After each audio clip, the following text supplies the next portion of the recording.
전후좌우에 우리 믿음의 교우들 바라보시면서 한 주간 평안하셨습니까? 우리 샬롬으로 인사 나누겠습니다.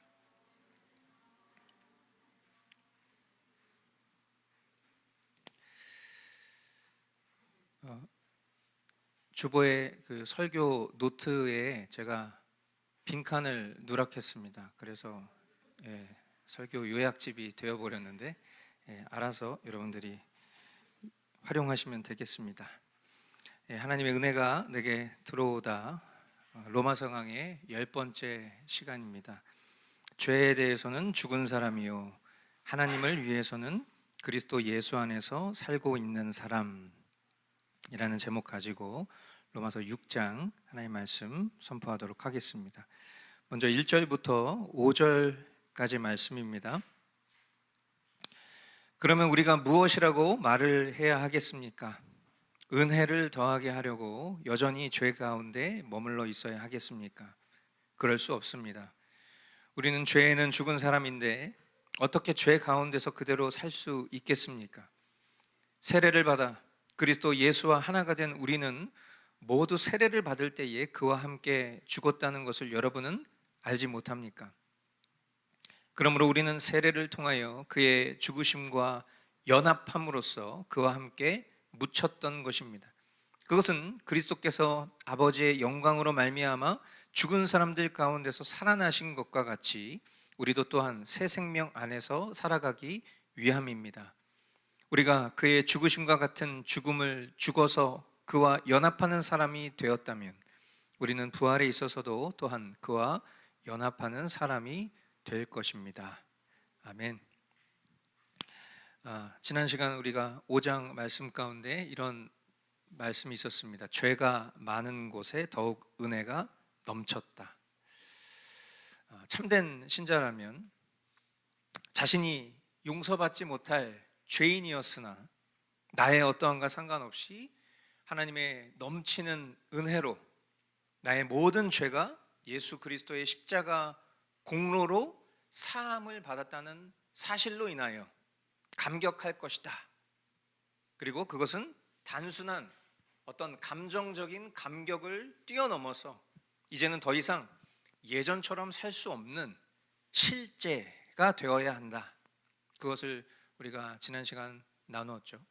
그리고 그것조차도 우리가 그렇게 실제를 살아야 하는 그것조차도 우리의 어떤 노력이나 결단, 최선에 기댈 수 있는 것이 아니라 믿는 것이다.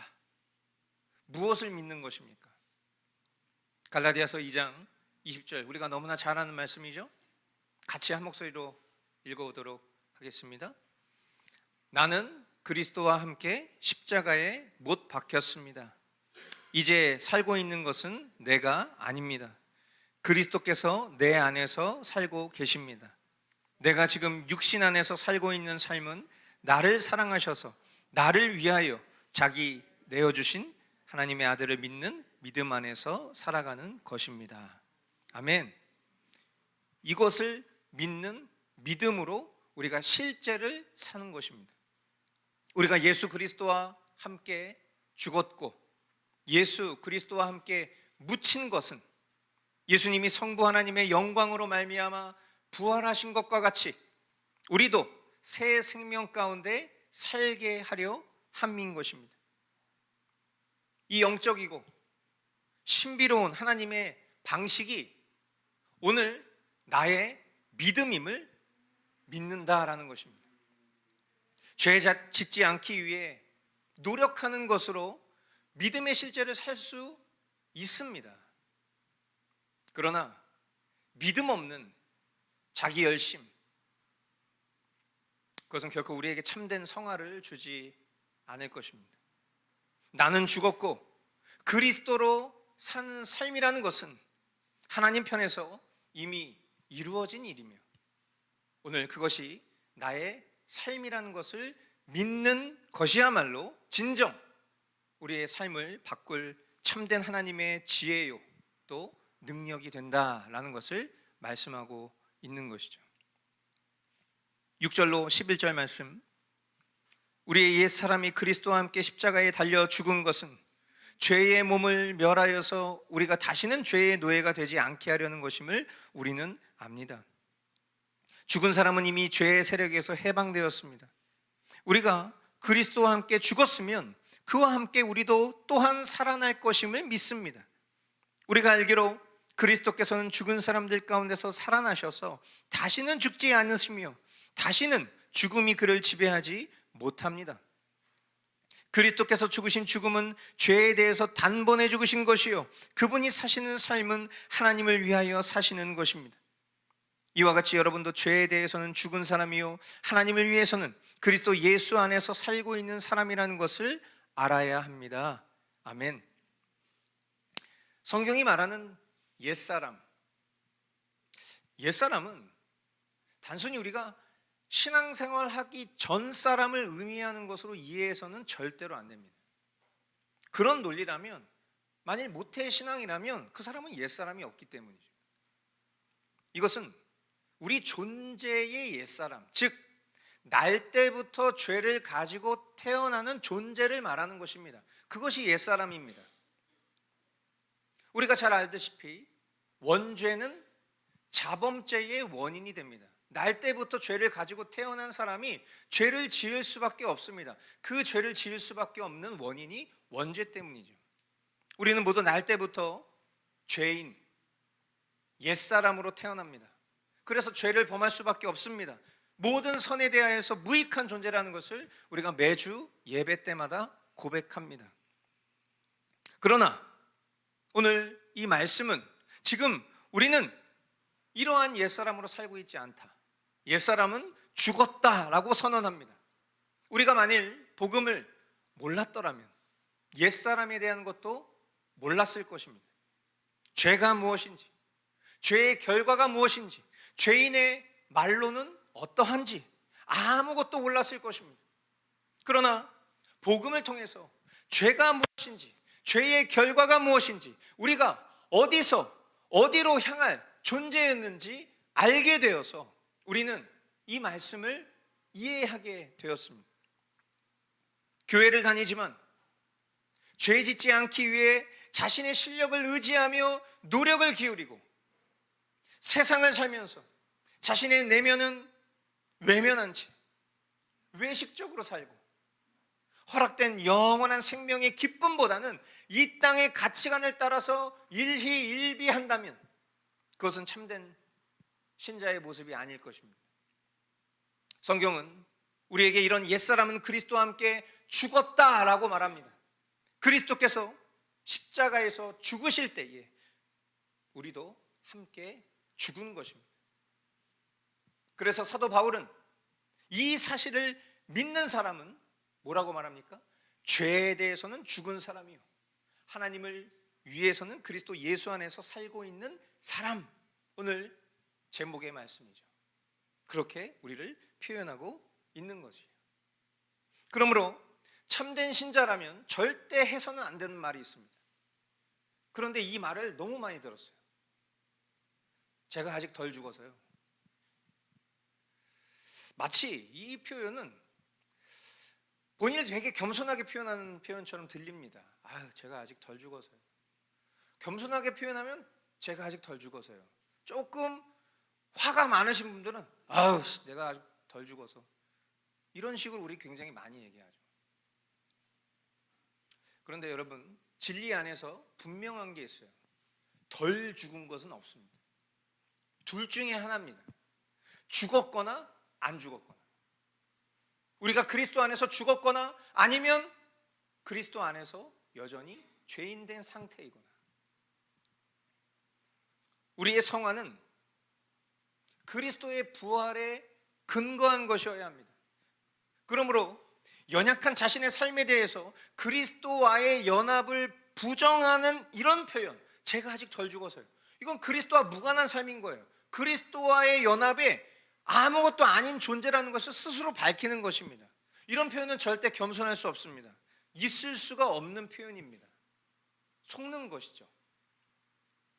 비록 지금 우리가 연약함 가운데 머물러 있을지라도 그리스도께서 시작하신 일이기 때문에 그리스도께서 완성하십니다. 그런 측면에서 우리가 해야 할 말은 제가 아직 덜 죽어서요, 이런 믿음 없는 말이 아니라 주님이 하십니다, 주님을 기대합니다, 이런 믿음의 말이 되어야 할 것입니다. 꼭 기억하십시오. 구원은 완성되어 가는 것이 아니에요.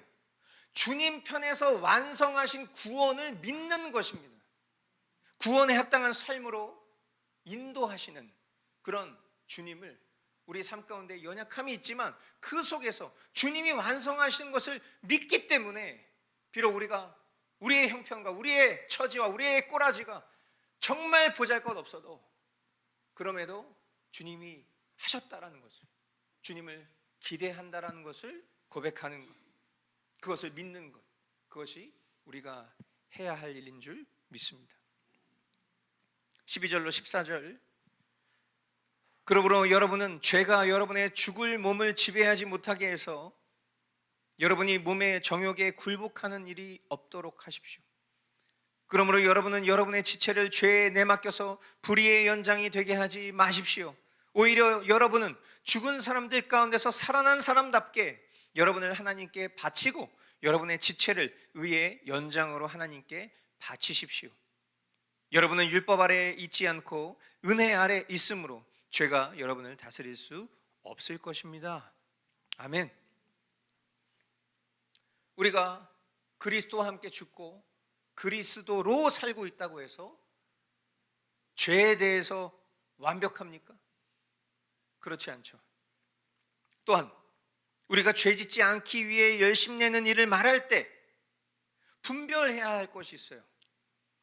죄 짓지 않기 위한 열심의 동기가 자신의 의를 드높이기 위하여 마치 율법 지키듯이 행하는 그런 열심이 바르지 않다라는 것이지, 주님이 나를 위해 행하신 일에 대한 감사와 사랑 때문에 죄 짓지 않게 되는 열심마저 부정하는 것이 아니다라는 것을 분별할 수 있어야 돼요.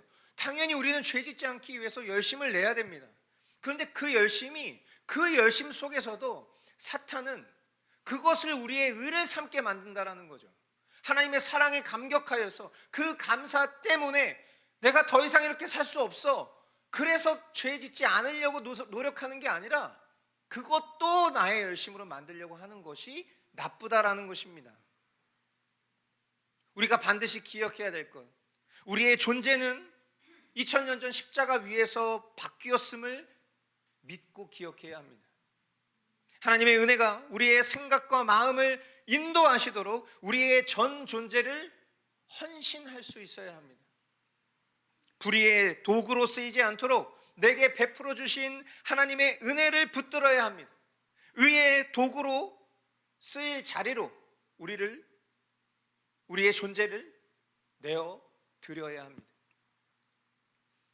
저는 때론 목회자의 자격을 생각하면서 목회를 그만두고 싶을 때가 참 많습니다. 저 자신 하나도 제대로 건사할 수 없는 연약함, 죄성, 패역함, 이런 것들로 인해서 성도들을 돌볼 수 없다 여겨지고 또 죄에 내맡겨져 불의의 도구가 될까 하는 염려 때문에 제게 주어진 책무가 무겁고 또 부담스럽게 여겨지기 때문입니다. 그러나 번번이 이런 저의 생각과 또 저의 계획, 결정이 막힐 때마다, 이럴 때는 신속히 응답하시고 역사하시는 하나님의 인도하심에 대해서 곰곰이 묵상을 해볼 때 그 이유를 늘 이렇게 저는 해석을 하게 됩니다. 오늘 말씀에 기록된 대로 죽은 사람들 가운데서 살아난 사람답게 너를 하나님께 바치고 너의 몸을 의의 연장으로 하나님께 바쳐라. 저에게 하신 하나님의 고백, 응답. 그러나 여러분은 어떠십니까?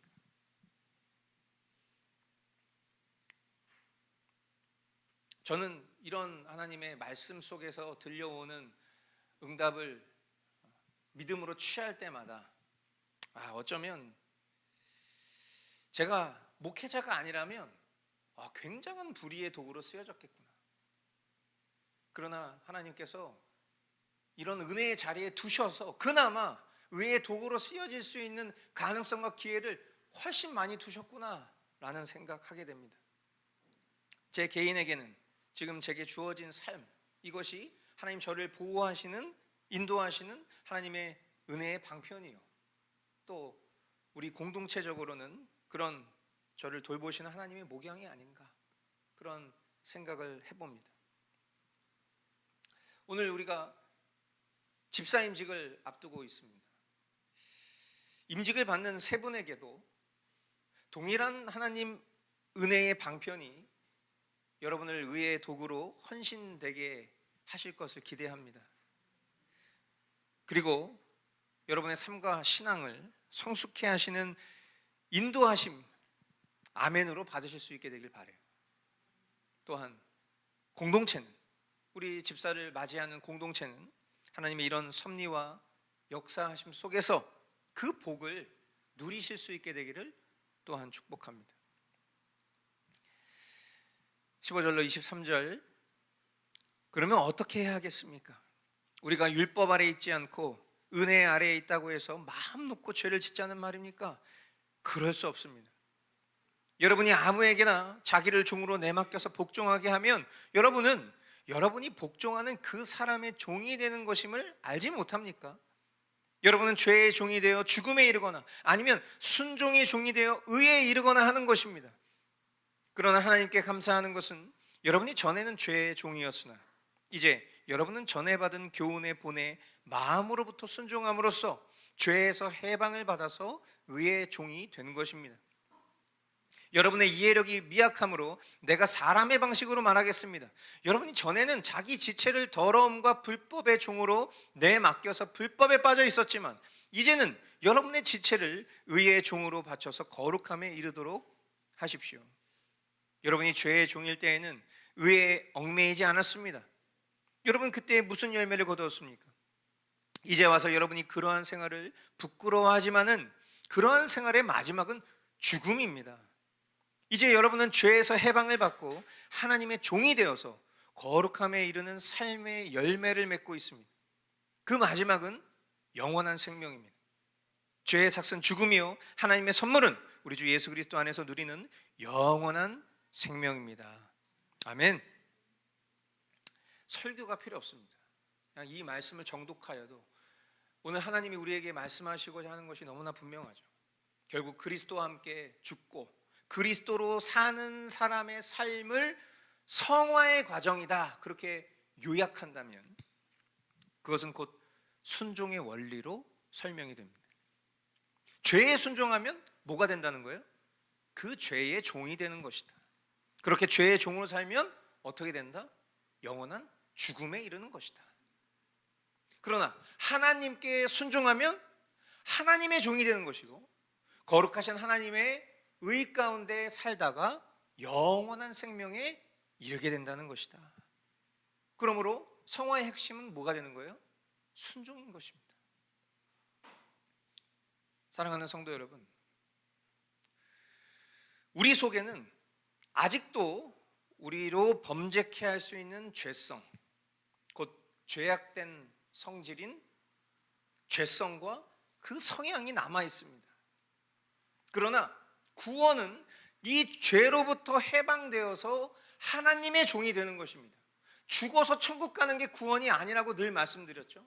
저와 여러분들이 이미 구원받은 신자라는 것을 믿는 신앙인이라면 그 신앙의 실제는 우리가 죄의 종노릇하는 것이 아니라 그 하나님의 의에 순종하는 것입니다.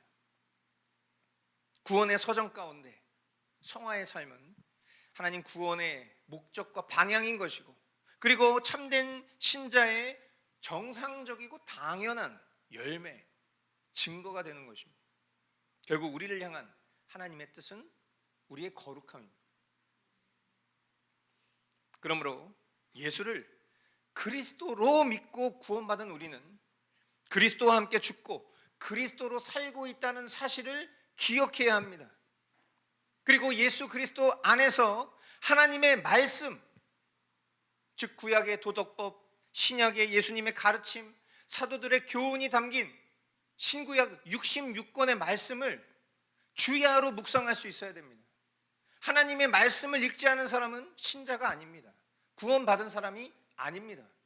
왜? 하나님의 의를 쫓아 사는 것이 구원받은 삶인데 성경을 읽지 않은 사람이 어찌 구원받은 사람이라고 자신할 수 있겠습니까?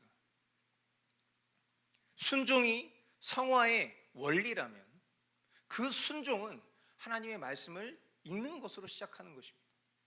그 하나님의 말씀을 읽고 그 하나님의 뜻을 깨닫고 그 하나님의 뜻을 실천할 때 그것이 결국 우리를 그리스도의 형상으로 인도하시는 하나님의 거룩한 뜻에 합당한 삶인 것이고 그것이야말로 구원받은 신자의 열매라는 것을 거듭 강조합니다.